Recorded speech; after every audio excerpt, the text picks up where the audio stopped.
Ma Nithyanandita exemplifies what becomes possible when divine feminine consciousness is fully awakened. Today, she leads Kailasa's efforts worldwide to empower women and girls through conscious education, trauma healing protocols like completion, third eye awakening, responsible democracy models, and above all, by radiating Advaita, oneness, as her living reality.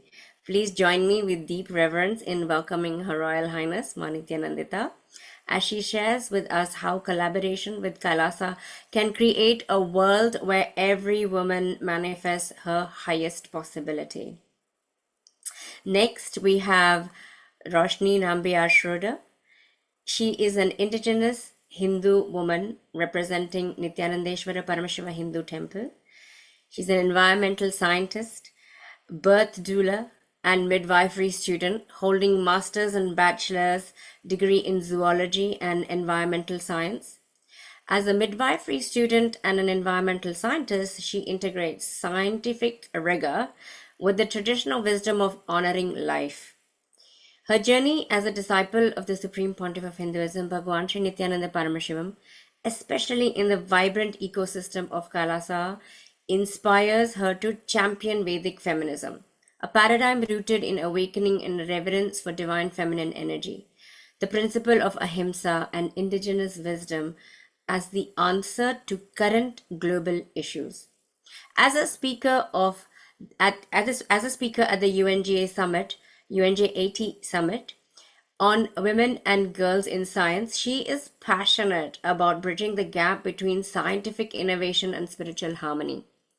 She believes that we can revive Vedic feminism to break barriers and lead gender-inclusive innovation, restoring power, dignity, and equality to every woman and birthing person to honor gender inclusion and reverence for the divine feminine as a source for all of life.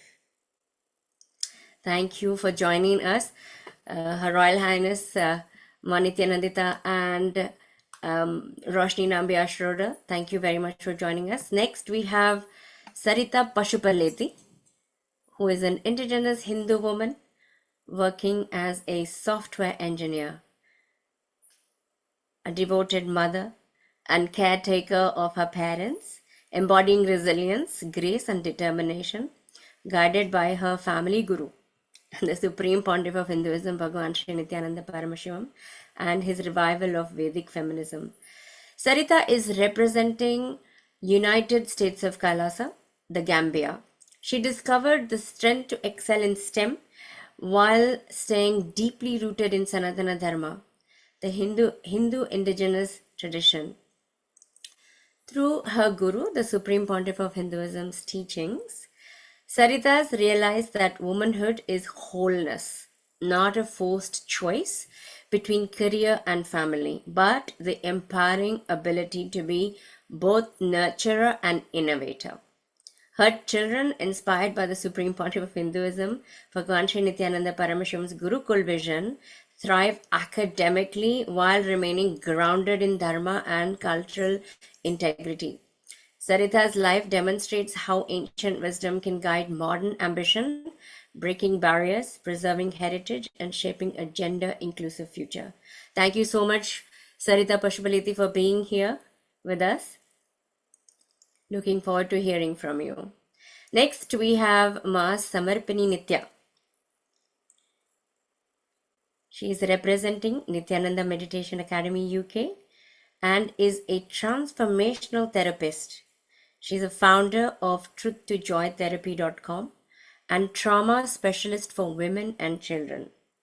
With over 16 years study of Vedic and yogic sciences under the Supreme Pontiff of Hinduism, Bhagavan Sri Nithyananda Paramashivam, she blends ancient wisdom, neuroscience, and trademarked therapeutic methods to access and heal the subconscious mind. As an acharya, a spiritual Not knowing what's going on in my business. That's what keeps me up at night. The fact that we run on Monday.com and that it takes our day-to-day and automatically turns it into graphs and charts, it's visual, it's crystal clear. It was a real game changer for us. We don't have to manually enter endless data or stare at cryptic numbers on spreadsheets. The Monday.com dashboards just deliver constant real-time insights. Now we can visually see where we can do better and where we need to put our efforts. And those insights turn into actions, which turns into growth. It's that simple. And with Monday.com, it happens naturally. It really takes us to the next level, and it helps us all do better work. And as a manager, that is music to my ears.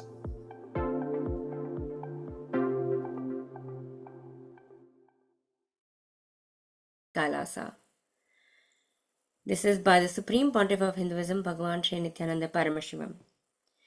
In a world still struggling with gender inequality in science and technology fields, Kailasa offers not just hope, but living solutions, which are rooted in spiritual technologies that awaken Shakti, the divine feminine, within every woman and girl. As we participate in this prestigious science summit under the United Nations General Assembly, the 80th session, a platform dedicated to advocating sustainable development through science, we bring forth not only research or policy, but direct experience how Vedic feminism empowers women as creators, innovators, leaders, not by fighting for inclusion, but by manifesting their innate divinity. We will be introducing Sanskrit terminology. By now, some of you would have heard some of the terminology and words you may never have heard before. We invite you, we would like to, well, first we'd like to invite you to please engage with us, and we will find ways to empower you to engage with that also, with what they mean, what the words mean. And if you have questions at any point, please type them in the chat, and we would like to ensure that you are engaged in all of this journey with us today. So let us open ourselves today to these powerful truths.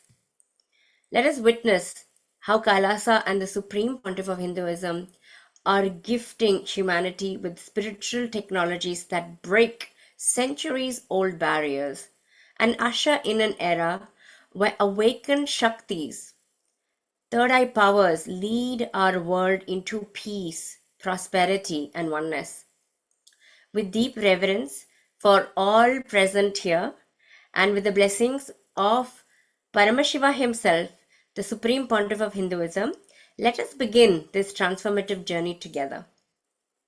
Thank you for listening, and if you have any questions at all at any point during the presentation, please feel free to add them in the chat.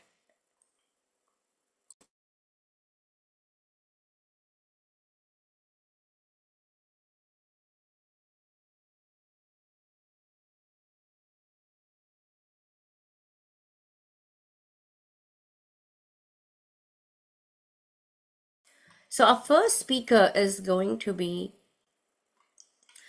Roshni Schroeder. I'd like to invite Roshni to share.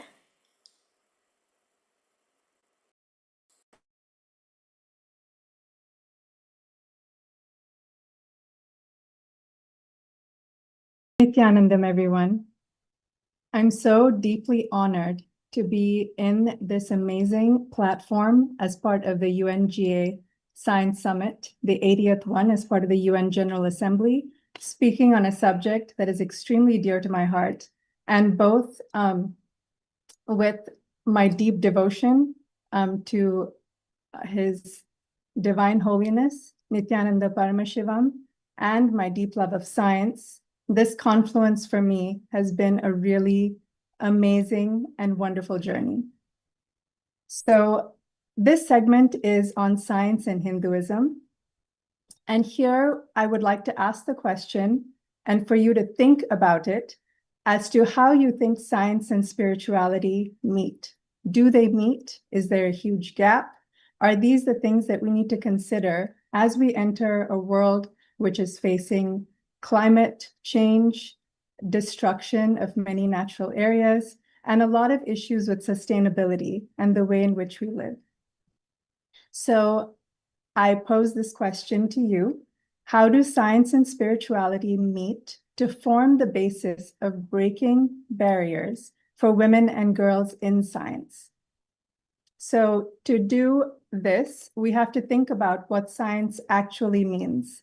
So to start with a dictionary definition, science is the systematic study of the structure and behavior of the physical and natural world through observation, experimentation, and the testing of theories against the evidence obtained. So if there's an issue, we investigate what the issue is, and we collect data and come to a conclusion. Now, the science within Dharma, which is the cosmic law of alignment with universal intelligence, teaches us, as the Supreme Pontiff of Hinduism has mentioned, that science is integrated within the cosmic law, meaning it isn't separate from spirituality, but an expression of conscious sovereignty. So true science in this context requires empirical observation, theoretical frameworks, cause and effect relationships, and verifiable results, extending to spiritual and inner experiences. So how do we merge what happens outside of us with what happens inside of us? So the Supreme Pontiff of Hinduism emphasizes that Hinduism offers verifiable and practically applicable knowledge crucial for humanity's future, challenging the notion of modern science as the sole arbiter of the truth. So up until this point in human history, we have tried to explain what happens in our natural world, but for thousands of years, Hinduism, through the form of Vedic rishis, has done inner science. So using their own bodies as an inner scientific laboratory. And now we are finding that quantum physics is bridging the gap between the two. So today's talk is really about that. It is, how do we look at the barriers we're facing? And in this particular session, to do with feminism, how are women and girls not able to be a part of this conversation to the extent that they could be? And if we advance the slides, just one more, so we can give you something to look at also. So the UN Women's site had issued a video called the Autocomplete Truth that talked about women's history or women's contributions from the time of Amelia Earhart all the way through to our current situation. And what this shows us is that women have really only been contributing for about 100 years. And I know that deep down inside, we will know that that isn't true, because as long as humanity has been around, women have been sole contributors to a whole infrastructure of stability. So here we hope to present to you information about the fact that women throughout history, especially Indigenous Hindu women, which also speaks to the Indigenous culture globally, have been keen contributors to science and the natural world. And they have actually led a lot of the discoveries that we don't even think of today, but are so key in the way in which we actually operate every day. So to begin this journey, of course, let's discuss some of the barriers currently in humanity as we see it, that currently exist. And then we will zoom out historically and look at what the contributors of Vedic feminism contributed. And then we're going to zoom back and see how we can bring all of this together. So we're excited to present this to you. And we will start with the barriers. So globally, women continue to be dramatically underrepresented in science. We make up only about 1/3 of scientific researchers and just 22% of science, technology, engineering, and math, which I will refer to as STEM from here on, jobs in major economies like the G20. Despite the fact that women in this context of gender, form nearly half of the population. This persistent gender gap in science creates significant barriers for progress on the United Nations Sustainable Development Goals, which I will refer to as SDGs, especially those related to gender equality, education, reduced inequalities, and innovation. So some of the key statistics from the United Nations that have been proposed as barriers are that, like I mentioned, women constitute approximately 30% of researchers worldwide and only 22% of STEM jobs in G20 countries. And as you can tell, if we were 50% of the population, that is still really low. Women are also underrepresented in leadership roles. Fewer than 1 in 10 STEM leaders are female in most countries. And there are also regional disparities. In some countries, women make up less than 10% of researchers. So systemic barriers include cultural norms, limited policy support, and lack of resources, all of which limit educational and career development in STEM fields for women. There's also a huge educational gap. As of 2025, 122 million girls remain out of school globally, which directly impacts their pipeline into scientific fields. That is a huge issue and a huge lack in the ability to have innovation or advancement in education. And this leads to a leaky STEM pipeline, with many girls and women leaving the field at various career stages. And then there are cultural and institutional biases, often excluding women from leadership, funding, and decision-making roles, limiting their impact and career progression. So if you think about the fact that half of the population doesn't get to come to the table to make decisions, you're losing them at every step of the way when it comes to research funding, when it comes to being able to speak to the STEM fields. We're severely lacking in representation. So what are the UN's Sustainable Development Goals? There are 17 interconnected global goals that were adopted by all UN member states in 2015 to end poverty, to reduce inequality, and protect the planet by the year 2030.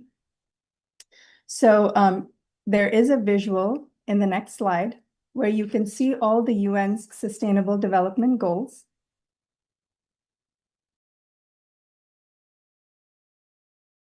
One more.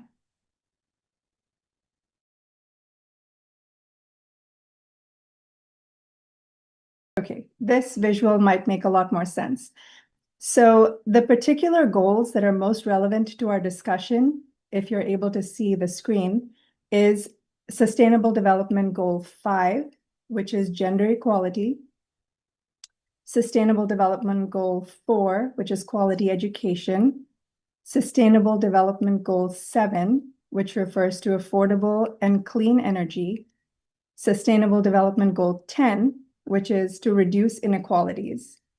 And then additionally, women and girls not being in STEM fields also impacts Sustainable Development Goals 3, 8, 9, 16, and 17. So that's almost half of the UN Sustainable Development Goals that are directly related and impacted by women and girls not being represented in science, technology, engineering, and mathematical fields. So one of the sources that we looked at stated that despite visible gains, gender biases and inequities still are the cause for why women are not represented. And it starts from girls. So if you think about the entire life stage, there's a lack of gender equality from this perspective. So empowering women in STEM not only addresses justice and equality, but also strengthens science itself, leading to more creative solutions and also moving towards global progress towards the Sustainable Development Goals.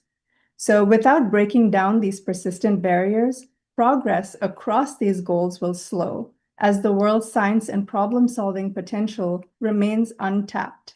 So not having women and girls in many of these fields means that we are not going to be able to protect our planet because there's so much missing from the scientific fields and representation. So we're going to take you into a deeper understanding of how the Supreme Pontiff of Hinduism has reinvigorated deeper progressive ideologies through practical policies, programs, and socio-spiritual empowerment pathways, enabling women not only to participate in science, but to lead innovation from a conscious space of spiritual sovereignty. So we'll be addressing this, and also the aim is to advance Indigenous science for women. So this presentation, as I stated, will go into how the Supreme Pontiff of Hinduism, Nithyananda Paramashivam, the reviver of the ancient enlightened Hindu civilizational nation of Kailasa, has systematically resurrected this paradigm through the doctrine and practice of Vedic feminism. So it leads to having gender inclusivity, which we will talk about a little later, and innovation in science and beyond. And this foundation is Vedic feminism, and it's a unique spiritual scientific framework. So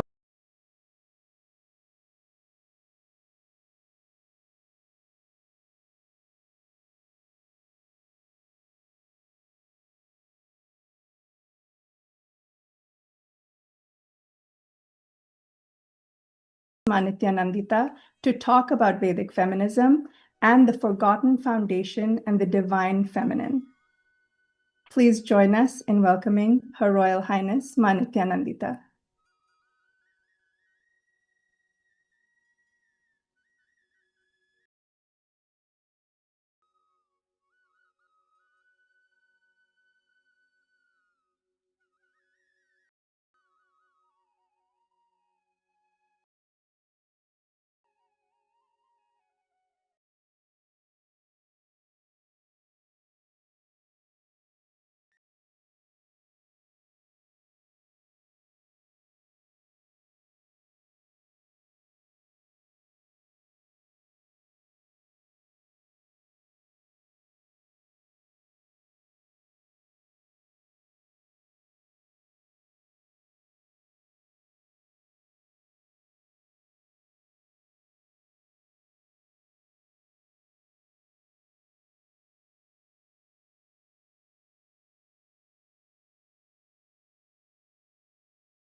Of that would be the contributions from women and girls in science. So it's a key factor that is going to support making the UN goals successful. Yes, Ma, and the statistics are so staggering. We can only touch upon a few, but just from an economic standpoint, women make about 69 cents for every dollar that a man makes.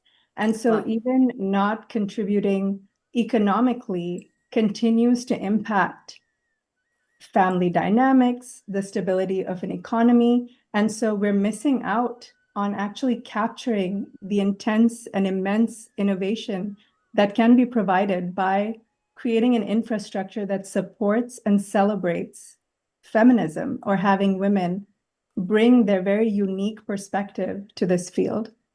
Absolutely. And what a huge resource that the Supreme Pontiff of Hinduism, Bhagavan Sri Nithyananda Paramashivam, is tapping into. So simple. Sometimes the solution is right under your nose, to say, and it feels like that would be the case here, putting it into simple terms. Thank you so much for sharing those points so clearly. Sure, Ma, it's my pleasure. And it's such a vast topic, but really, I mean, now we just want to move from the barriers to where we can actually make changes and have global impacts quickly. And part of this initiative, being part of the UN and hoping for collaboration in the future, as we will discuss, is to be able to achieve these sustainable development goals faster with the framework from Vedic feminism as provided to us really easily by the Supreme Pontiff of Hinduism. And Her Royal Highness Ma Nithyanandita speaking on this because she has firsthand experienced what it's like to be empowered from a young age all the way through the ability to just expand into that consciousness and to be able to speak to anyone and present on anything will really be enhanced by the further parts of the Absolutely. Over to Her Royal Highness Ma Nithyanandita.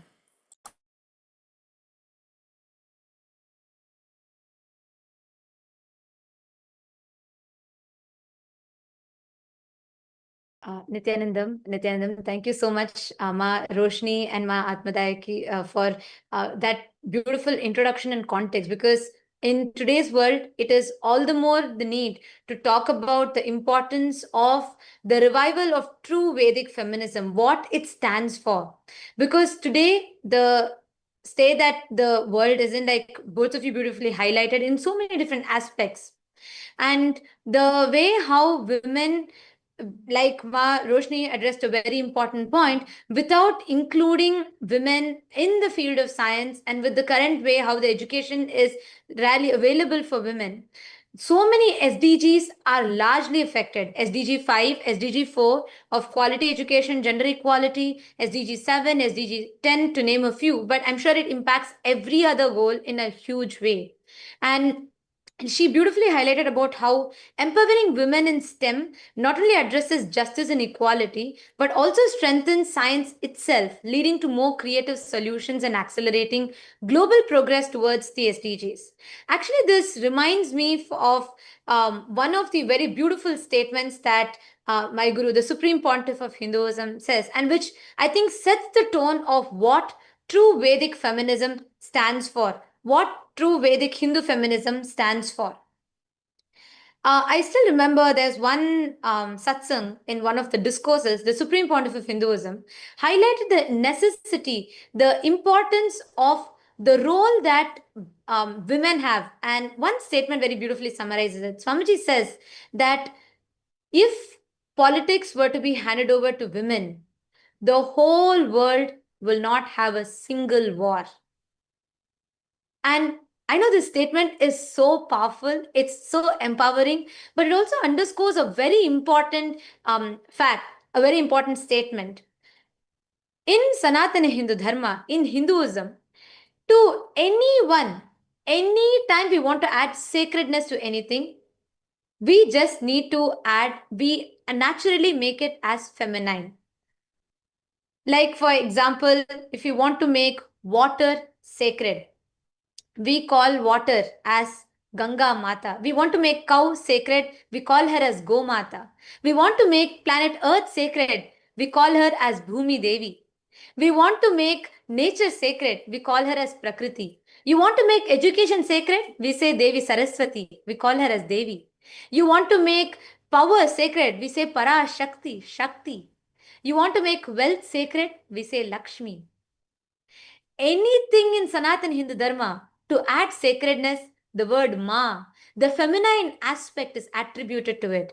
That is the beauty of Sanatana Hindu Dharma and what the divine feminine consciousness stands for in Hinduism. Today I'm having so many viewers, so many participants who have joined here, Ma Hansa Vagjiani, and I have Ma Parashakti Yogini, Ma Rani Nair, and Lucero Tenorio, and I have Lakshmi Ramagopal, and Potail Vishwanataya, Brian Schroeder, Rohini Ram, and we have Ambassador Honorable Nana Yao Michael. It's wonderful to have you all. Thank you so much for joining here. And it's a privilege for me to stand in this esteemed platform to represent the Supreme Pontiff of Hinduism, to what Kailasa stands for. Because like Ma Roshni very beautifully highlighted, what the Supreme Pontiff of Hinduism has revived in Kailasa, the true Vedic feminism.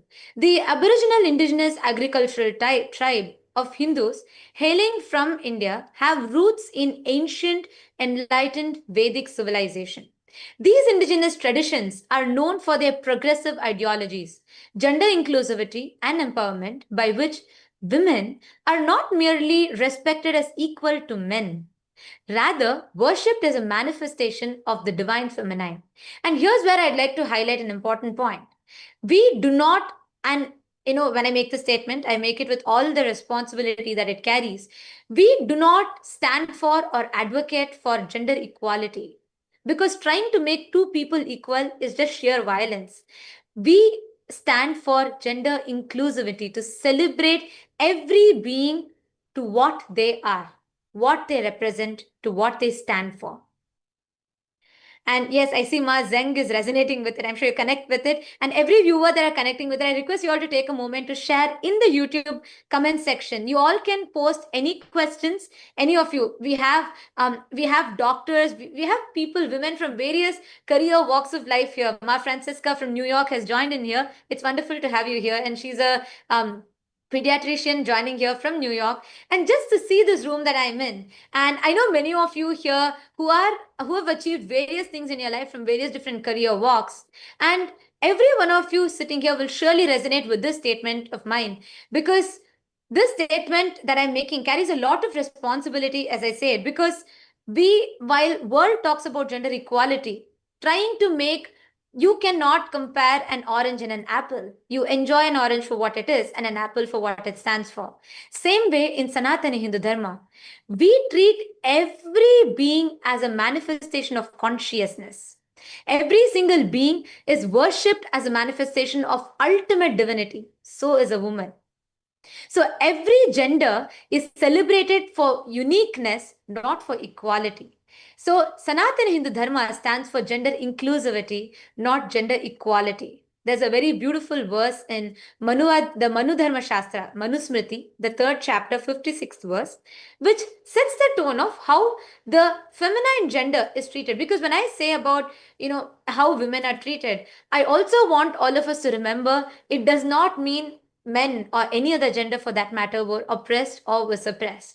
So I am talking about how women were treated, because we are talking about women in girls and science, and how the gender inclusive innovation through the revival of Vedic feminism. So I'm going to highlight the aspect of women, but at the same time, I'd like to remind everybody about how progressive and advanced we were. We believed in gender inclusivity. So coming to how women were treated, there's a very beautiful verse from the 3rd chapter, the 56th verse of Manusmriti, which says, Yatra naryastu pujyante ramante tatra devataha etraitastu na pujyante sarvastra pala kriyaha.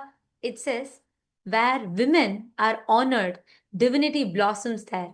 And wherever women are dishonored, all action, no matter how noble it may be, remains unfruitful. Hinduism is rich in diverse tradition that has a long history of empowering women.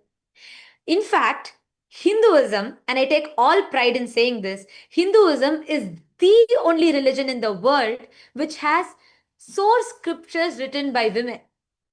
Only Sanatana Hindu Dharma which is the longest living civilization on planet Earth, which has its source scriptures written by women. That sums it up all. Because when we say women were worshipped, women were revered, we're not just talking about keeping women in a higher pedestal alone, but the status, the power, the key positions that women held. The idea of Parashakti, or the supreme feminine power, highlights the importance of feminine in Hinduism and the role women play in maintaining the balance of the universe.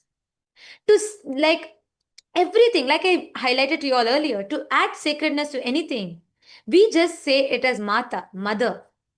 In fact, Swamiji, the Supreme Pontiff of Hinduism, very beautifully says, Hinduism has 10,000 diverse traditions. We call it as Sampradayas, each of which is independently capable of being a standalone religion in itself. So these 10,000 Sampradayas, let's say, if these 10,000 Sampradayas were to be erased from the face of planet Earth, leaving just one Sampradaya of mother worship, Just the mother worship sampradaya alone is capable enough to revive and re-establish the whole of Sanatana Hindu Dharma in all its pomp and glory. Because mother worship is the key, is the base in Sanatana Hindu Dharma. How women were, how women were celebrated, how women were worshipped. In Hinduism, women were empowered to have, women had rights to education, women had key political powers, women were rulers, and there were so many key positions that women held. In fact, the whole universe is worshipped as Devi, Parashakti, which embodies the ultimate power. According to the Hindu tradition, Devi Parashakti, appearing as Devi Bhuvaneshwari, is referred to as Bhuvanai, meaning the goddess of the entire universe. Her Brahmanda Yoni, or the cosmic womb, is the origin for all beings, where all beings merge back. Even the earth is viewed as Bhumi Devi, highlighting a deep reverence for the sacred feminine. So, worship of feminine consciousness is unique to Sanatana Hindu Dharma, and the Supreme Pontiff of Hinduism himself was initiated into universal mother worship, the Shakta tradition. And actually, here's where I'd also like to invite my co speakers for them to shed some light on this, because this subject is something so interesting for me. This is something so that I'm so passionate about, and I share the equal passion just like Ma Atmadeya and Ma Roshni and all the other speakers here with us today share. And on this note, I have a question from Ma Rohini Ram, and which is, as a woman of science who works in a field that is consistently underrepresented by women in healthcare, there's a global failure to acknowledge and promote inclusivity. What would you suggest is one thing that we can do to have impact on individual level, be compromising on intel and capability? Roshni, would you like to share what your thoughts are on this subject? Yes, Ma. And I think one of the most Yes, Ma. And I think one sustainable development goals is that it shows you right now what we need to know to address the issue. And I think for me, being in a scientific field, what really helped was other people just letting me have a voice at the table. For other people to invite, when you see that some representation needs to happen, it's to imbibe kind of the cognitions that we are expressing today, what the Supreme Pontiff of Hinduism has mentioned and has outlined so beautifully about the beauty of Vedic feminism, just to know that and to go forward.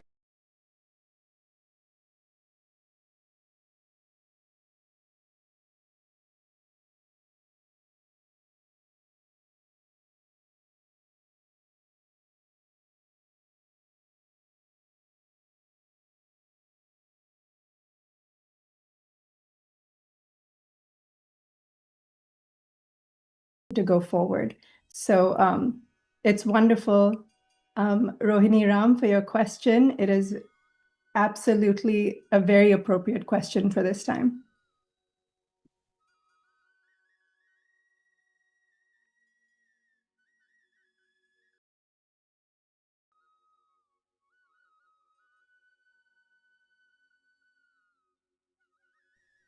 So I think now, if you are able to see our slides, as you can see, Vedic feminism, as Her Royal Highness mentioned earlier, is not about conquering men or achieving equivalence, but strengthening the whole universe. So we're here today to talk about strengthening the whole universe by celebrating the divine feminine.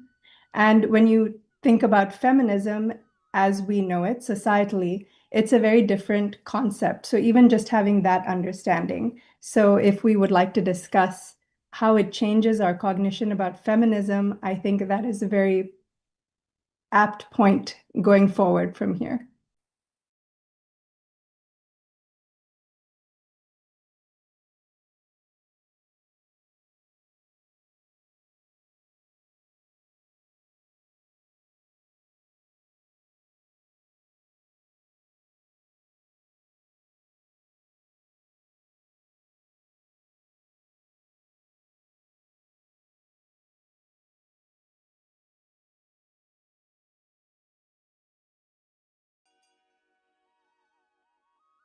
And thank you, Ma Roshni, for that beautiful answer. Because I, like you shared beautifully, Ma, one thing that really will change the whole perspective from which, to answer, even to add to what the question that Ma Rohini has asked, just one thing that could change the whole perspective of how we look at it, how we can address it is, firstly, even if women are educated, even if women are made to understand that we don't need today, most of that like most of our energy is being spent on trying to fight for this equality, trying to see if we can we can get a place or we can get this.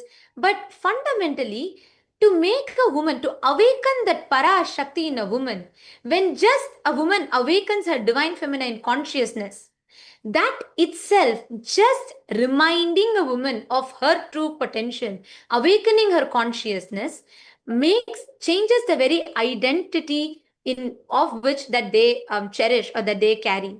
And I just would like to add, talking about this subject to all the viewers that are watching us here, I'd like to add a few points for every one of you about how women were in Sanatana Hindu Dharma. In the Vedic era, there were numerous Hindu scholars who influenced the world. I can go on giving a lot of references, but I'm going to take this opportunity to give a few important references for all of you about how women, what were the positions, what were the type of things that women did in Hinduism. Because here's a civilization that has stood the test of time, that has been the longest living civilization, which has very successfully contributed to so many aspects. So here, just to give you all a few examples of this, right? Here we have various women who played key instrumental positions in various different discoveries and various different revivals, I would say. So one such example is we have Akka Mahadevi. Akka Mahadevi is a great scholar, and she is an enlightened being who established one of the earliest responsible democracy along with Sri Basavanna in the Lingayat tradition of Sanatana Hindu Dharma. And this, she has established the Anubhava Mantapa. All the Kannadigas here and many of the Hindus here might be aware. And it is Akka Mahadevi who established the Anubhava Mantapa. So the Anubhava Mantapa is one of the earliest references of how the responsible democracy was established in Sanatana Hindu Dharma. And similarly, we have various other references, and I'm going to take this opportunity to take you all through a few of them. We have even Rishi Gargi. Actually, this is one of my favorite example talking about Maharishi Gargi, because she was an amazing scholar, and she had actually, Rishi Gargi had an debate in the court of King Janak, which is like, she was able to stand there and debate, challenge one of the world's topmost scholar to the philosophy that he stood for, and she wins the debate. This reference is found in the Ramayana, a very beautiful incident from the Ramayana, which also depicts how they were celebrated. They were given a pedestal, where they were also having the rights to express their opinions. And actually, in fact, this would highlight to what Maroshni was adding. You mentioned about giving opportunity to women would also bring a lot of creativity or a lot more additions and development to the science, the field of it. In fact, the example of Rishi Gargi is one such. She had challenged a concept that was believed and accepted by everyone around, and she challenged all the men, all the scholars out there, and she won that. After which, the scripture itself, the very theology itself, was upgraded based on her answer. She got in depth to that. So I feel like, this is something that highlights what Maroshni had shared.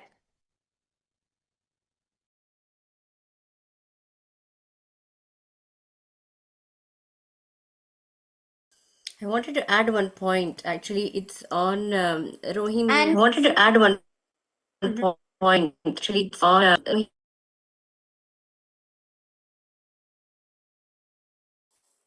So sorry to interrupt. I thought you were paused.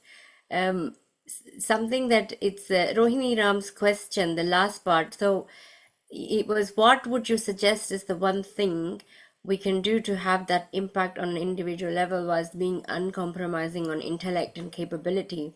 Well, this is the, I was contemplating on your question, and I felt like the last part of that is that this is the whole point, that there is an innate intelligence that flowers, that has the, we all have the potential to flower into, and this is what is celebrated in Vedic feminism. So it's not exclusive only to women, but also to, it's all genders.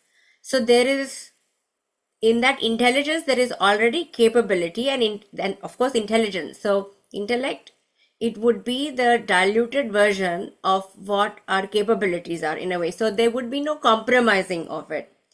Simply allowing your beingness to flower is what would bring the impact. That's the whole point of today's presentation, of how the Supreme Pontiff of Hinduism is doing that.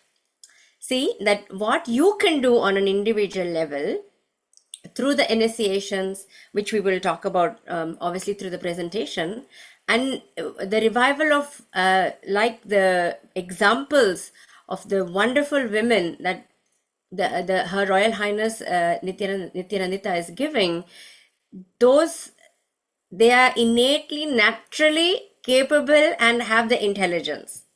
Okay, so there is no compromising, because the flowering is unabashedly, unapologetically very Vedic and divine feminine consciousness. Does that make sense? That's one thing I wanted to add. So there would be no need to be compromising or worried about being compromising on your intellect. There is no shrinking, it's only expansion. That's what I wanted to add.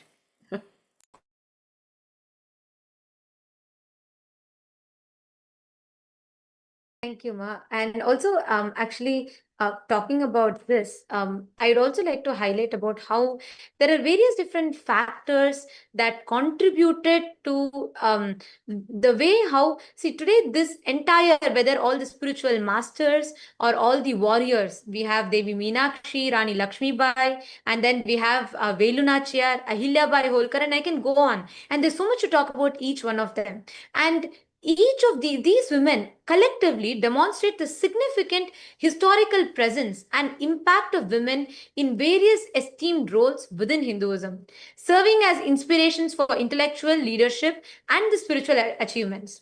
In Hinduism, women were not viewed as inferior or subordinate to men. Rather, they are seen as complementary and co-creators in the cosmic dance of life. So the Shakta tradition of Hinduism further exemplifies this reverence by worshipping the feminine consciousness, celebrating Mother Goddess as the supreme source of power and creation.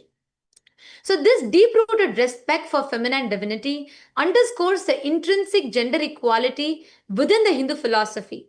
So, the revered position of women in ancient Hindu civilization played a major role in the then 56 Hindu nations being economic, cultural, and intellectual powerhouses accountable for the success of ancient times to more than a whopping 40% of global GDP that Hindus, the ancient Hindu nations dominated.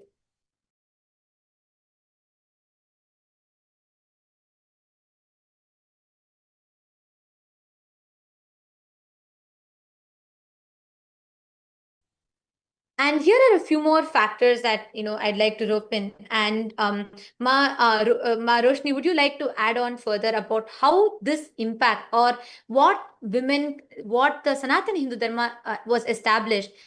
We have spoken about its, the time-tested, foolproof way that it has established, an example that it has set. So where did this decline start, and how did this go on? Would you like to highlight that about that? Yes, Ma. I feel like there may not be enough time, but we should probably talk about what led to the destruction of the very structure of Sanatana Hindu Dharma.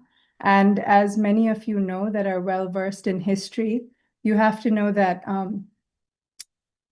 there were colonialism, and a lot of the destruction of indigenous wisdom happened.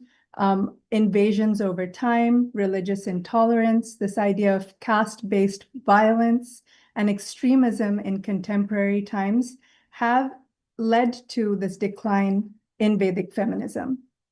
And there was a large part of history that's been missing because history is usually told in the tongue of the captor or the people who are colonizing.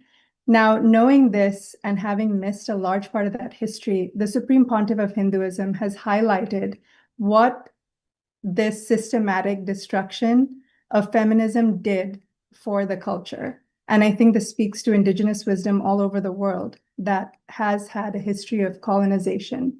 And so leading through multiple centuries of destruction of our ancient Gurukul system, of our temples, of all of the knowledge base that was there with which our society was created and flourished for a long time.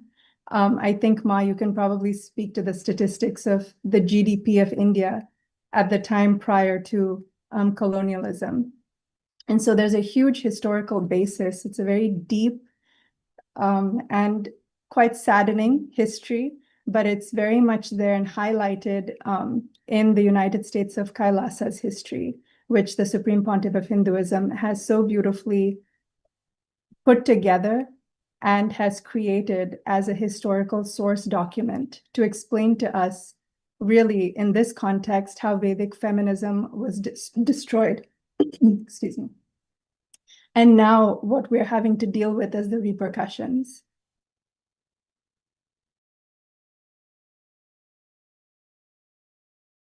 And Mahatmadaya, if you would like to add to the conversation. Well, absolutely. These amazing examples that we've had and our possibility, which through various methodologies, where we've lost and a destruction of indigenous Hindu temples, of women, has happened, which has meant that the infrastructure that was created and made available to the world for the expansion of all has had an impact. It hasn't been just an impact on the indigenous tribes. It has had a global impact. So the fact that it almost feels like the fact that we've lost that tradition for such a long time has meant that the problems that the UN is dealing with at the moment, they wouldn't need to deal with them had we not lost those systems. So the way I look at it is the destruction of this all-inclusive knowledge centers of Hinduism, the Vedic traditions, all of this has had an overall impact which is still affecting humanity now. So the level of violence that is happening in the world, and all of the goals that have been set by the UN, these would not even need to be in place. The way I look at it is, had we not had the destruction happen. So sadly, it's from 336 BCE to 1634 CE, 12 instances of Johar occurred impacting the Hindu tribe, the women of Dahir Rajput, Ranthambore, Kampili kingdom. The level of violence that has happened has affected in such depth. So now, of course, the Supreme Pontiff of Hinduism himself has endured persecution, and it has been an ongoing persecution over a decade, including over 70 assassination attempts, extreme inhuman torture and enforced disappearances, over 250 sexual assaults on the Supreme Pontiff of Hinduism and the AIAT members, the lawfare of 120 false cases, massive hate propaganda in electronic media of over 17,000 hours, and print media of over 25,000 articles, destructions of heritage properties worth over 27 million US dollars. So it's not just that we've had the traditions persecuted, the persecution is still ongoing. So Vedic feminism, as taught by the Supreme Pontiff of Hinduism, fundamentally differs from modern conflict-based feminism. It is not about conquering men or merely achieving equivalence, like as mentioned by Her Royal Highness and also by Roshni. It is about strengthening the whole of universe. And it's about recognizing that unique place of women as Shakti. So the key point I wanted to share is really that the situation that we are in, where we even have to set such goals, is because these structures were destroyed. And the solution for it is to revive those structures back again. One, to address the errors already made, and for the future generations to have a much healthier future lifestyle in every area. So this is what I would say, Roshni. And so, yeah, I mean, in conclusion, I suppose Vedic feminism offers a paradigm shift. It moves beyond viewing women's empowerment as a struggle for equality, as we've mentioned earlier, to recognizing our inherent spiritual sovereignty and unique capacity for conscious creation and scientific contribution grounded in the very fabric of existence. So this spiritual scientific foundation of gender inclusive foundations, which is what Kailasa is built upon, is revived by the Supreme Pontiff of Hinduism, and that's what we are building here. So, that brings me on to the gender inclusive leadership and social innovation in Kailasa. So as we've, little bit more about Kailasa, it's not just a nation. It's not just a nation, it is the living ecosystem of enlightenment, where every being, regardless of gender, is empowered to realize their highest possibility. Kailasa is not just a geographical nation or an organization. It is the living, breathing revival of the ancient enlightened Hindu civilization or ecosystem, where every being is empowered to realize their highest possibility. This vision is not new. It is rooted in the timeless truths. It's the Sanatana Satyas revealed by Paramashiva himself, the Supreme Pontiff of Hinduism, through the Vedas and Agamas. So what is gender inclusive leadership? We would ask. Gender inclusive leadership is the conscious living expression of Paramashiva's oneness. Well, leadership is not limited or defined by gender identity, male, female, transgender, or any other, but it's rooted in the recognition that every being is an embodiment of the divine. So in Kailasa and Sanatana Hindu Dharma, as revived by the Supreme Pontiff of Hinduism, gender inclusive leadership means leadership beyond gender labels. So the soul, Atman, has no gender. It is pure consciousness. The scriptural reference for that is Napumsana Stri Nacha Napumsakam. This is from Nirvana Shaktam. Leadership roles are open to all. Women, men, transgender individuals. Build a website you love with Wix. For your words, create your brand, your opportunity, your breakthrough. Feeling a vibe? Run with it. From can't look away to gotta have it. Make every detail yours. Bring out what's hot. Remove what's not. Crystallize it. Instantly set a tone that speaks in your voice to your audience. Keep moving. Your site grows with you. add solutions that meet you where you are and take you where you want to go. Smooth to make, easy to love. Vedic society included women rishis like Gargi and Maitreya as thought leaders. Mahabharata honors Shikhandi, who's a transgender leader. Adi Shankaracharya says in his Nirvana Shaktam, I am neither male, nor female, nor neuter. I am pure consciousness. He established monasteries where both men and women could pursue spiritual leadership.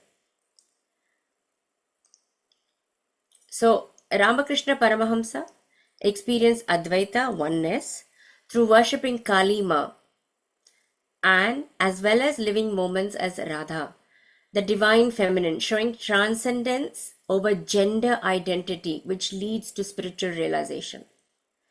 And the Supreme Pontiff of Hinduism himself says, my own experience and demonstration in Kailasa from childhood, I experienced myself beyond body gender identification.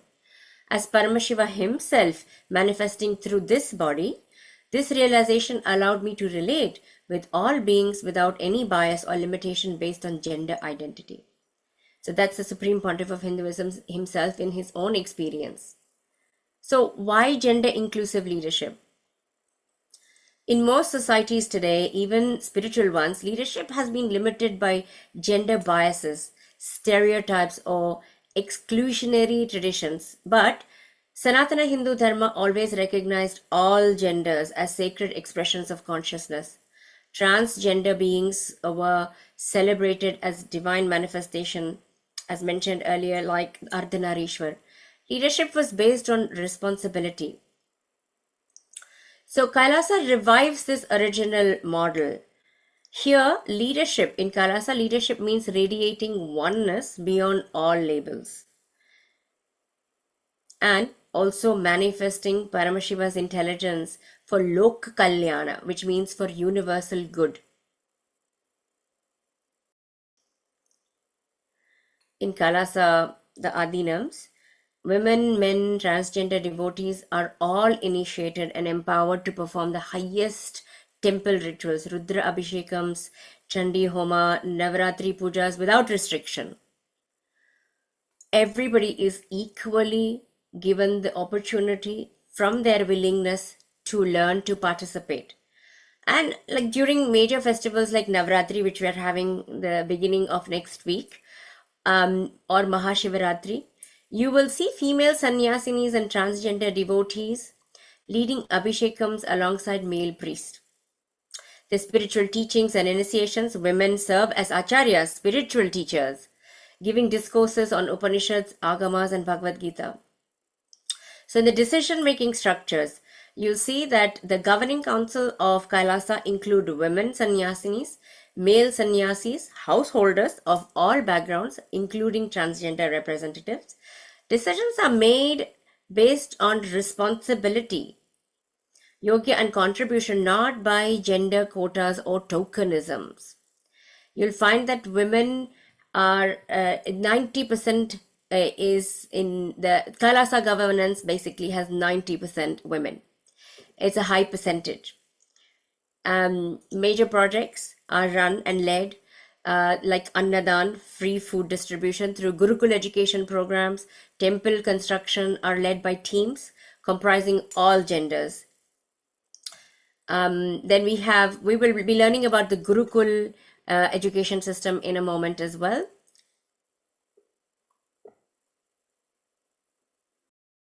Women are empowered beyond rituals.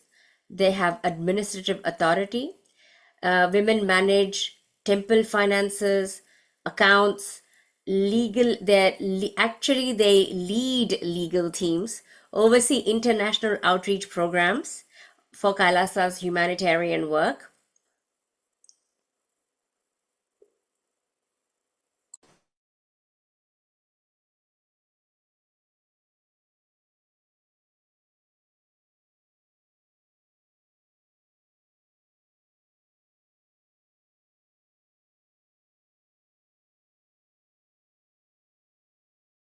And also, Right. Mahatma, there just one more thing Yes. that I wanted to add here is you're beautifully highlighting about the contributions that the Supreme Pontiff of Hinduism is bringing forth to reviving the Vedic feminism. And here's a few factors. The Supreme Pontiff of Hinduism has dedicated his entire life to the grand revival of Vedic feminism. And which is why here you can see where one of the launch of 108 women empowerment centers. This was way back in 2009, where over 108 women empowerment centers were inaugurated. And we have various different microfinancing projects. And what the Supreme Pontiff of Hinduism also did was the whole how women today in today's world women are marginalized, and various different things are used where they're stopped from. There's a lot of barriers, if I may call it. There are a lot of barriers for women to participate in the in temple rituals. And you beautifully highlighted Women manage temple finances, accounts, legal. Actually, they lead legal teams, oversee international outreach programs for Kailasa's humanitarian work.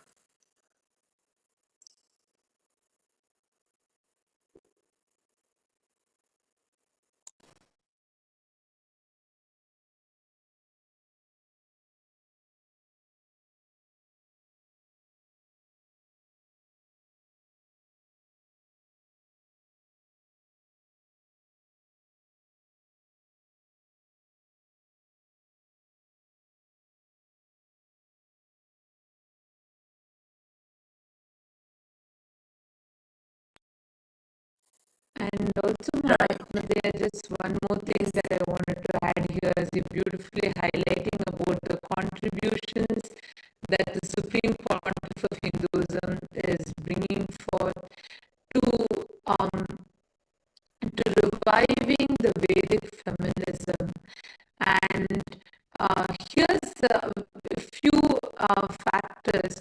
The Supreme Pontiff of Hinduism has dedicated his entire life to the grand revival of Vedic feminism. And which is why here you can see where one of the launch of 108 women empowerment centers. This was way back in 2009, where over 108 women empowerment centers were inaugurated. And we have various different microfinancing projects. And what the Supreme Pontiff of Hinduism also did was the whole how women today in today's world women are marginalized, and various different things are used where they're stopped from. There's a lot of barriers, if I may call it.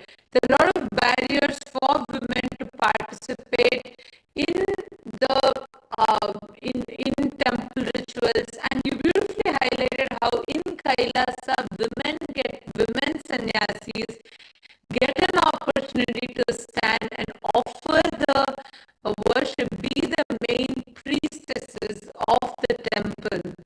And that is something that the Supreme Pontiff of Hinduism revived, brought it back, which is part of Hinduism. In Sanatana women were always doing it.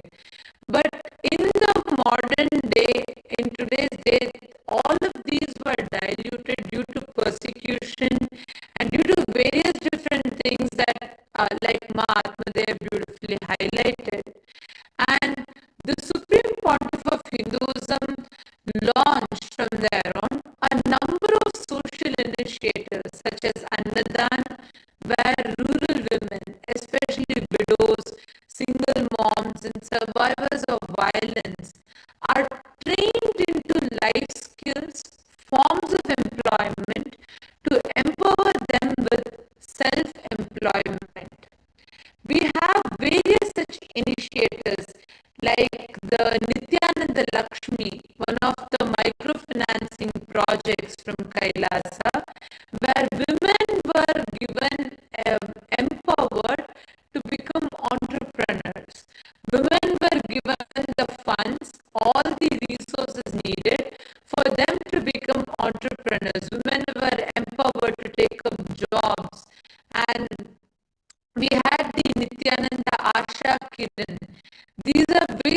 types of initiatives that the Supreme Pontiff of Hinduism spearheaded, where women were empowered, women were given the stage, the opportunities to take up and participate in various such fields. Ma Atmadaya had also highlighted how whether it is in the decision making structures, whether it is the Sangha Sabha, the leadership councils, the governing councils of Kailasa, which includes women sannyasinis, the male sannyasis, householders of all backgrounds, including the transgender representatives. And these decisions are made on responsibility and contribution, not by gender quotas or tokenism like Mahatma Gandhi highlighted. So every, the various different projects, whether the Gurukul or the Gurukul system that Mahatma Daya highlighted about. And I wanted to jump in here to add because I had the blessing to be brought up in the Nithyananda Gurukul. I was just 11 years old when I met Swamiji, and that's the first time I had introduction. So my very introduction to the concept of Vedic feminism was from the very young age, we were all taught of how there was no concept of, like I said, we were not taught about fighting for equality. To try and make two people equal is violence on both of them. We were taught, Swamiji empowered us and made us understand to celebrate our uniqueness, to celebrate what we are, as to celebrate each of us as a manifestation of Parashakti, that ultimate divine feminine consciousness. So just wanted to add that in Mahatma there to the points that you were very beautifully highlighting. Yes, Ma, thank you so much.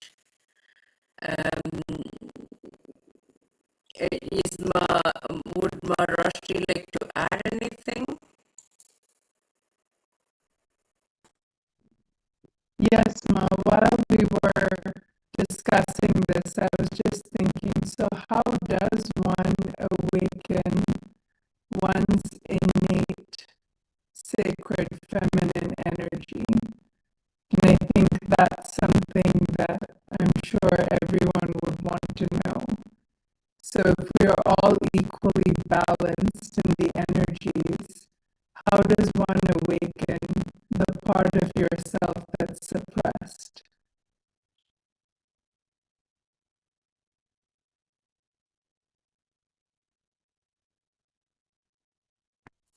So that's the question you had for me. It's a question I'm just posing. The question you're posing.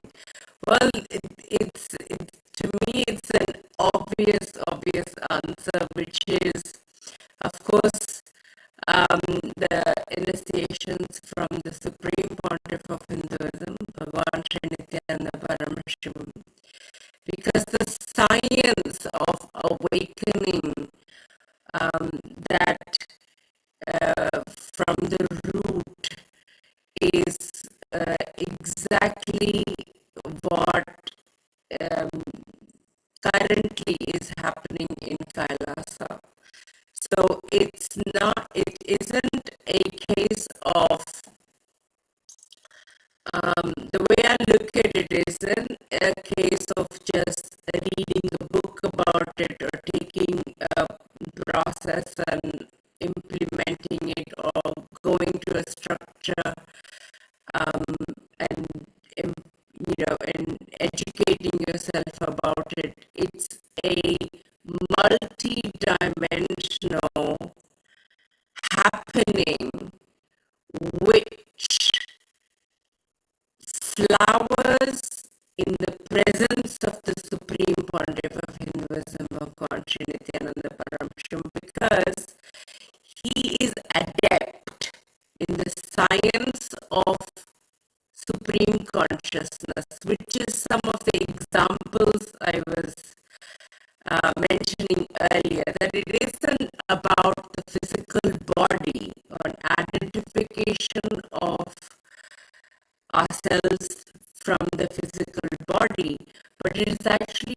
working from the part of us which is genderless. So that's the whole, the answer to the question is to work, to be in the presence of the supreme part of Hinduism, to actually experience and awaken that aspect, to get to the point of being genderless and allowing our unique qualities to express, to flower first of all, and then to express from that space.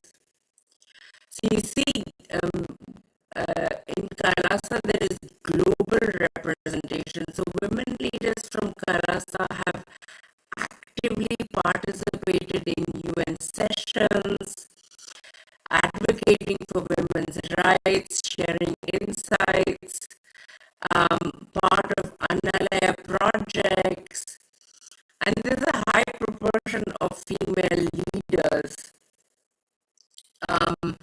Not to say that the men are missing, because I want to say that it is inclusive. It's inclusive of all genders.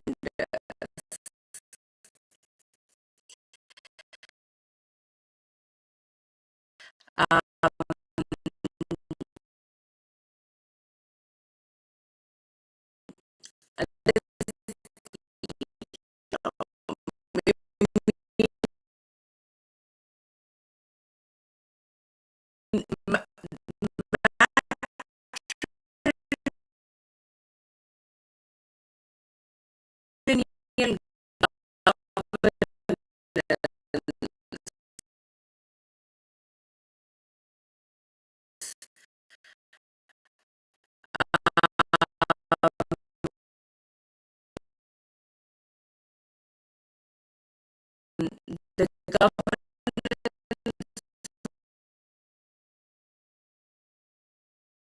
model mirrors temple-centric joint family structures where women were custodians of knowledge, property, and decision making. There is there is a lot of value in looking at these structures in a very serious manner to implement it across the globe. And you know, it has value in the sense of, because it has been impactful, and even now, wherever there is, whichever family has a temple-centric joint family structure, which is rare these days because, you know, we've nuclearized, all the families have become nuclear families and probably split up into more so now smaller parts. There has been success, there is success. So the stability in the Original Indigenous Agricultural Tribes, AIAT, as mentioned earlier, implements social innovation by freely ordaining women and gender diverse individuals into monastic leadership roles, like example sannyas, a domain traditionally dominated by men. So this initiative breaks religious and social barriers, empowering women to conduct temple rituals and occupy senior spiritual and administrative leadership roles. The spiritual fulfillment, as mentioned earlier, daily puja, yoga, meditation are integrated into everyone's routine. Advocacy and human rights, UN representation and reports, as mentioned earlier, combating persecution. Kailasa actively speaks out against the persecution of indigenous Hindu women, which includes false imprisonment, violence, public defamation. Challenging gender norms, Aboriginal Indigenous Agricultural Tribes explicitly challenges both colonial era gender laws and neo-Hindutva framework. In summary, Kailasa approach to gender inclusive leadership and social innovation is comprehensive, deeply spiritual, and practically oriented. I would say this model is needed more now than ever because modern scientists are facing crisis. Environmental collapse is happening due to unsustainable consumption, mental health epidemics due to lack of spiritual anchoring, social fragmentation. All this is happening due to exclusion and discrimination. Kailasa demonstrates that when you revive ancient enlightened models, people naturally care for each other because oneness is lived really, not in theory. All the resources are used responsibly because nature is revered as divine mother. Everyone feels included because leadership comes from responsibility and contribution, not external identity. So there is a lot. We would like to have probably a couple of days, even more so, with each and every one of you to go on into detail for every point. But I'd like to now invite Sarita Pasripaleti to share about conscious education, which is a key aspect for the topic that we are speaking on at the moment. So, Sarita, if you'd like to please share. Yes, ma'am. Yeah. Thank you. Thank you, ma'am. Nityananda, has Ma Atmadaya said, leadership comes from responsibility and contribution, not eternal identity. As we stand for rights and justice, we must also dare to ask, what kind of future are we creating? The supreme point of Hinduism has gifted the world with a breakthrough reviving the original Vedic science of pregnancy called Ian pregnancy, where the womb itself becomes a spiritual ecosystem. It is the conscious technology of birthing powerful beings right from conception. Can you imagine a world where every child is born with this possibility? And through the revival of the ancient Gurukul system, these beings are nurtured into enlightened leaders living oneness, radiating responsibility, and driving innovation for humanity and our planet. Now, let us explore how conscious education and spiritual technology are not just ideas but living systems transforming lives here and now. Let's see how supreme point of Hinduism has created the technology of producing powerful beings right from conception, that Ian pregnancy. Pregnancy is not only a biological event, it is the most sacred opportunity to prepare the perfect vessel for the arrival of an intelligent, conscious being. The Ian pregnancy program, blessed and established by the supreme point of Hinduism, Bhagavan Sri Nithyananda Paramashivam, brings together the timeless wisdom of the Garbha Upanishad with the best of modern science to create what we call conscious birthing.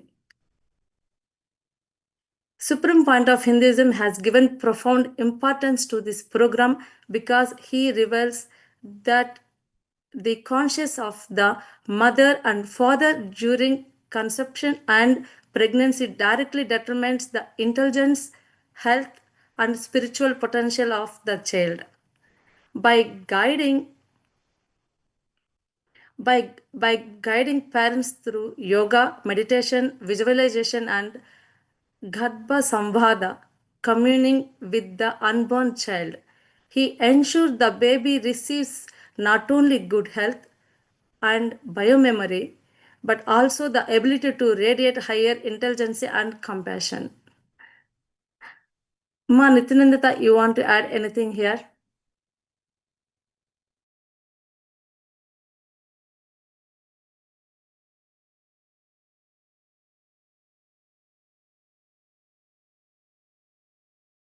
Yes, thank you, Ms. Sarita. I'll just make it short because I know we're in the interest of time, and we have few more speakers who are waiting to share as well. So actually, just to add this end pregnancy and the Gurukul education system, the revival of the ancient indigenous education system that was established in Sanatana Hindu Dharma, which the Supreme Pontiff of Hinduism has revived now, is like Ma Sarita had beautifully highlighted, this 90% of babies demonstrate yogic mudras at birth. This end pregnancy, which is basically enlightened pregnancy, where in the womb itself the child is given the glimpse of an experience of its consciousness. In a world today where doom scrolling and addiction to depression, mobile phones are rampant, the Supreme Pontiff of Hinduism has revived the science of enlightened pregnancy. And when we talk about the struggles that women are facing and the necessity for the revival of feminism, it's important to highlight where today there is still the female infanticide is prevalent in across the globe even today, and this enlightened pregnancy beautifully gives so much of completion healing to the mother and as well as the child. That is why 100% of all the people who have participated in the end pregnancy program have had painless deliveries. And so is the Nithyananda Gurukul education system, which is a revival of the Vedic education system, revived with modern scientific approach, which has a holistic curriculum. Here you all can see a simple chart that projects where on an average, all the children of Nithyananda Gurukul have an IQ of above 130. They are in the category that is above average. Even let's say, for the lack of a better word, even the child who's very new, who's still not as, who just joins Gurukul, even that child being in the ambience of Gurukul immediately develops an higher IQ more than an average child on the outside. So the Gurukul provides 100% of the students in Gurukul practice traditional temple arts, 100% of the students conduct their own temple ritual, 30% spontaneously play musical instruments, and significant improvements in attention span, focus, and creativity. Children in Gurukul, women equally, are all empowered to be able to present, conduct classes. Like here, I'd like to take pride in sharing that being brought up in the Nithyananda Gurukul with the blessings of the Supreme Pontiff of Hinduism, I have been empowered to represent Hinduism, my civilization, my culture and tradition in various global platforms, including here in the Science Summit. Today, I'm able to represent Kailasa and speak on various aspects to understand the depth of Sanatana Hindu Dharma. All of it is just the result of how Gurukul empowers every child. So whether the learning approach or how the Western STEM model prioritizes memorization and repetition, and in Vedic consciousness model, it is direct perception and manifestation. So similarly, we instead of external information and absorption, here we have the inner awakening and intuitive cognition. So in the Western STEM model, to this day, the structural barriers still persist. But here in the Vedic consciousness model, inherently inclusive of the feminine cognitions, and it is awakened in us. We are taught, we are brought up with that to be our lifestyle. So whether it is, the separation of the physical and mental bodies that happen in the Western STEM model, and in the Vedic consciousness model, from young age, we are all taught to recognize ourselves as consciousness, train our body in the best of yoga, train our mind with the best of powerful cognitions and truths. Same way, in the Western STEM model, it is problem solving through analysis, whereas in the Vedic consciousness model, it is creation through the conscious flowering, creation through awakening our conscious potential. And this is what the Nithyananda Gurukul offers, and this is what the Supreme Pontiff of Hinduism has revived. And I'd also like to highlight this Vedic feminism is not something that stands for children, just young who are Hindus.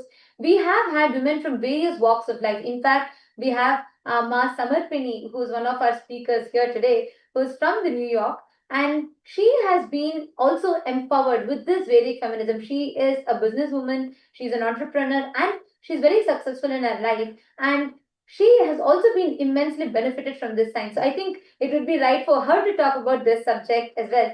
So, Ma Samarpini, would you like to shed some light on this? Just ask me any question. I'm happy to expound on it. There's so much information here. What would you like me to address? If we're looking at, are you able to hear me? Able to hear me?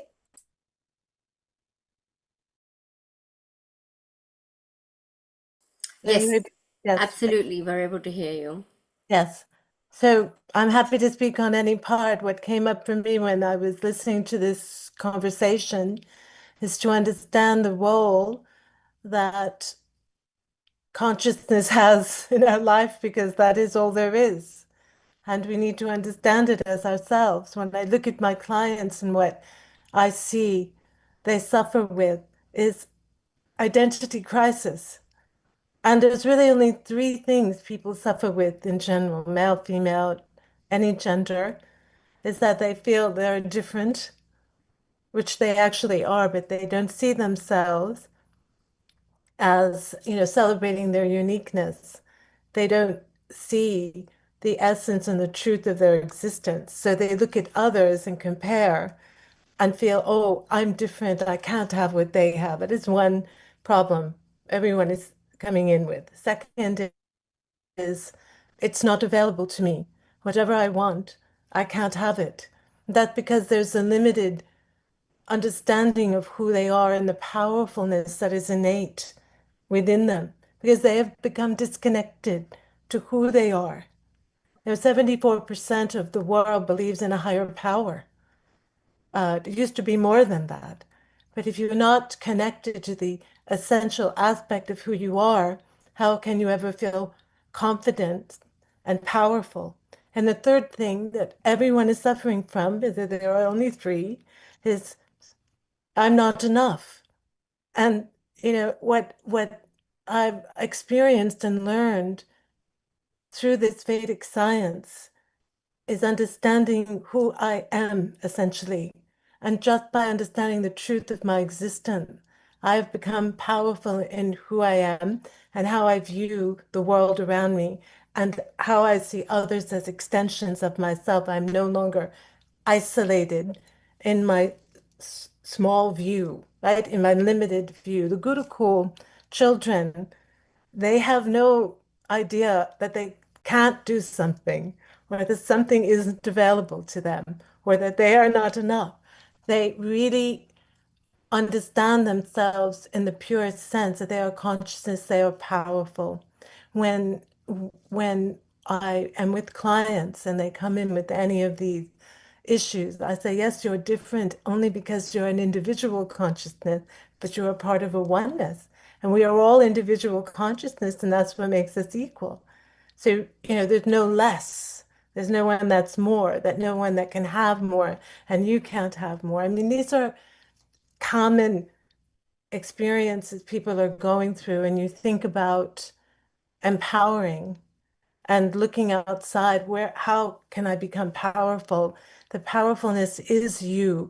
And this science and everything that I have learned and experienced and been initiated into through the Supreme Pontiff of Hinduism has really just removed the blinders and opened me up to a very high, expansive view of life and myself as part of that life, an intrinsic part of that oneness. There's oneness, not two-ness.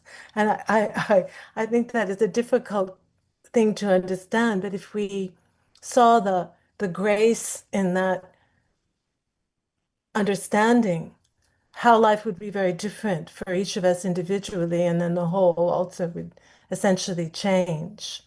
So the education system that we're in now is actually what I see in many of my clients is an education system, especially here in the West, that is disconnecting, that makes someone constantly compare themselves to the external world and not ever really dive into the depth of who they are and the knowing of who they are, which is essentially a purpose in life.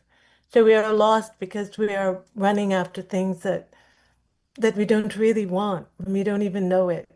So it's essential to really see the solutions that the Supreme Pontiff of Hinduism is offering us with an open door and an open heart, inviting us to have this science, to imbibe this science, to grow, expand, to become one with others, to feel connected to all there is, and do it and live in a nonviolent manner. It is love-based. This is a beautiful opening and experience that we have to share with the world. And the world is needing this now because peace happens within each one of us.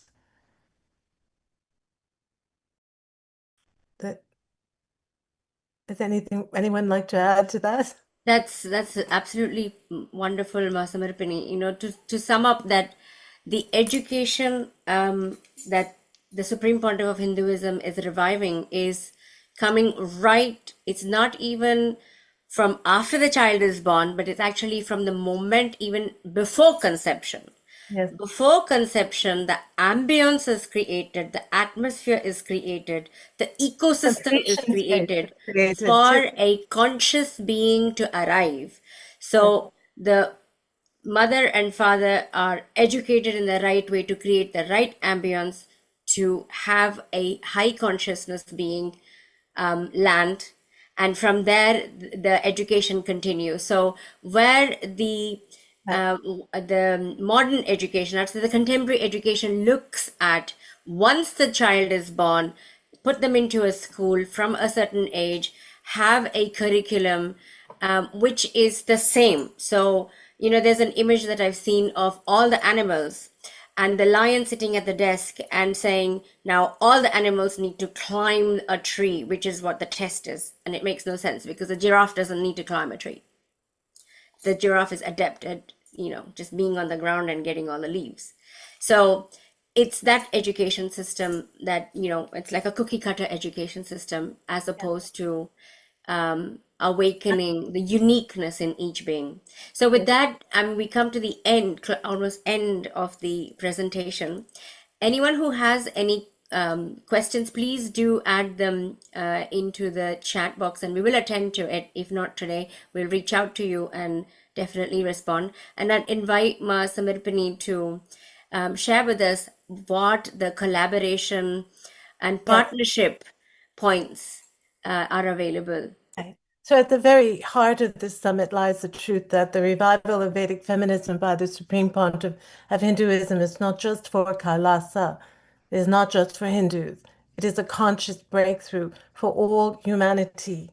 And this is a revival of the science of the awakened feminine, where women and girls are venerated, nurtured as embodiments of Parashakti, the divine feminine consciousness, and the spiritual technologies, the educational models and empowerment protocols revealed and demonstrated by the Supreme Pontiff of Hinduism are open source gifts to the world.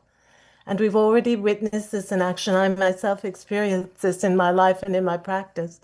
And in a historic UN event of Hindu feminine empowerment collaborations, indigenous Hindu women and Rudrakanyas representing Kailasa, invoked by Devi Parashakti at the United Nations, at a time when, according to the United Nations, women represent only 33% of researchers worldwide and account for just 1 in 5 people in cutting-edge fields like AI. The urgency of change cannot be overstated. Collaboration is not just possible, it is essential if we are to create an innovative and compassionate planet that truly leaves no woman or girl behind. So how collaboration can happen? Kailasa offers its a living body of spiritual sciences as practical tools for empowerment. And this includes third eye awakening, yogic sciences for body-mind mastery, and science of completion, processes, among others, for healing trauma. The UN governments, educational institutions, and NGOs can integrate these into their schools and women's empowerment program. Training modules, facilitator programs, and digital resources are available for universal adaptation. The UAN is training women leaders, where Kailasa is a founding member. Indigenous women across the globe are not merely included, but actively trained to become leaders. Women graduating from these programs have gone on to hold decision-making authority, serve as ambassadors worldwide, and act as bridges between cultures. The UAN represents a replicable model that other governments and organizations can adopt to rapidly scale leadership capacity among women and girls. Kailasa is the only nation on earth where 80% of leadership positions are held by women and 90% of parliamentary roles are with women leaders. This is not accidental, it is structural. The national deities of Kailasa are Paramashiva and Paramashakti, installed by the SPH Bhagavan Nithyananda Paramashivam as an eternal reminder that gender inclusivity is divinely mandated. Every girl grows up in a safe environment because Kailasa enforces a zero tolerance policy against discrimination towards women and girls. So in practical terms, this means safe spaces for women to learn, innovate, and lead without fear. Social frameworks that actively dismantle gender bias, and policy and cultural ecosystems where Parashakti, the divine consciousness, is honored, not sidelined.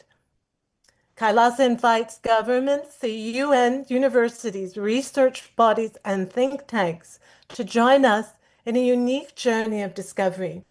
Here, individuals from across the full spectrum of genders manifest profound yogic powers known as Shaktis, demonstrating measurable impact on creativity, leadership, and innovation. Through our trauma healing completion processes, we offer scalable interventions for those recovering from abuse, fostering resilience, and holistic well-being, regardless of gender identity.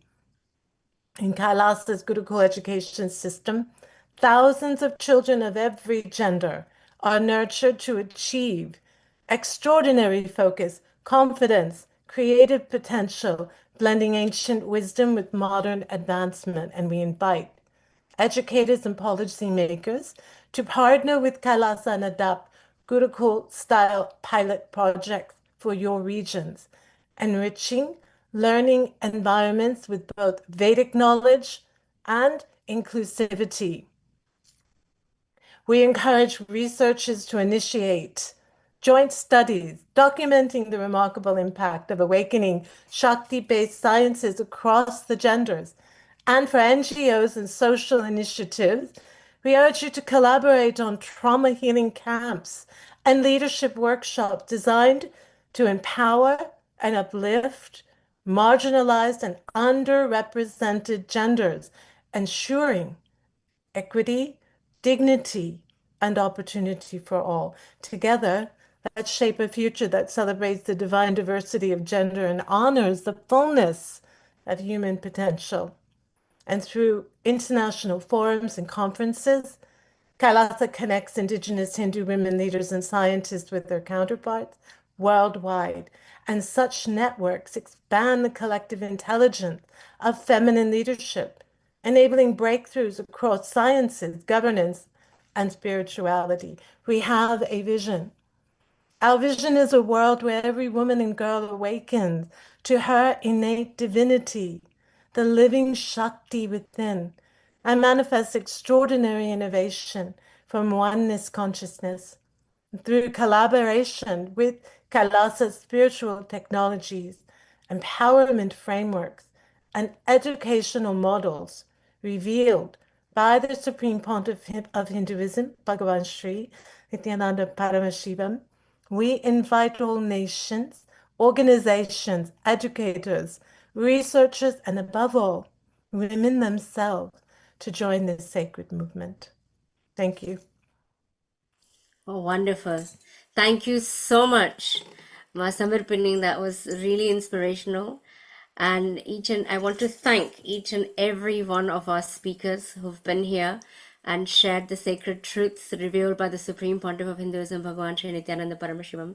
Our reverence to the Supreme Pontiff of Hinduism, Bhagavan Sri Nithyananda Paramashivam, for giving us this beautiful opportunity to represent Kailasa and all of the sacred truth revealed by the Supreme Pontiff of Hinduism himself. To each and every one of you that has attended, thank you so much for registering. And if you have any questions, if you have not registered, I would invite you to please share your email so we can send you some of the slide information that we have and some very informational videos that you can take away with you. So we welcome you to share your email if you have not registered. If you have registered, we do have your email details and we will forward you all the information. Once again, thank you so much to each and every one of you that has participated, to each and every one of the speakers. We shall end with the Purana Mantra now. Thank you. Om Purnamada Purnamidam Purnat Purnamudachyate Purnasya Purnamadaya Purnameva Vashishyate. Om Shanti Shanti Shanti. Hari Om Tat Sat Sarvam Bhavate Shri Nithyananda Paramashivam Padkarpanamastu. Om Nithyanandam. Thank you.